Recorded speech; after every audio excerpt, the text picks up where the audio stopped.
Guys welcome back to HS vlogs for you. చాలా సేపు అవుతుంది, నాకైతే బ్యాటింగ్ రావట్లేదు. సర్లే ఇంకెలా కాదని చెప్పి గ్రౌండ్ లోనే కూర్చొని నిరాహార దీక్ష చేసా.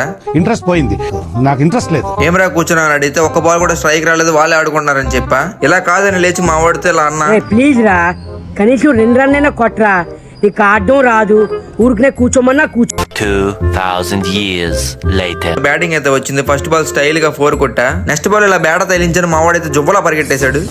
వీడైతే బ్యాటింగ్ ఆర్డర్ అంటే బట్టలు ఉతికేస్తున్నాడు. ఇక్కడే చేతిలో బ్యాట్ ఉంచుకొని మావాడైతే ఒళ్ళుతో ఆడుతున్నాడు. ఒళ్ళుతో కదరా బ్యాట్ తో కొట్టాలరా, లేకపోతే రన్లు ఇవ్వరా అని చెప్పాను మావాడికి. ఇదే ఇన్నింగ్స్ కి లాస్ట్ బాల్, అది కూడా డాట్ చేసి దొబ్బాడు.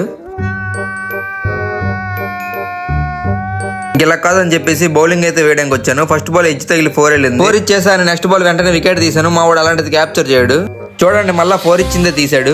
సో గైస్ మ్యాచ్ అయితే ఫైనల్ గా ఓడిపోయి ప్రేక్షకుల హృదయాలను గెలిచాము. ఇది వీడియో నచ్చినట్లయితే ఒక లైక్ అండ్ సబ్స్క్రైబ్ చేసుకోవడం మాత్రం మర్చిపోకండి భయ్యా.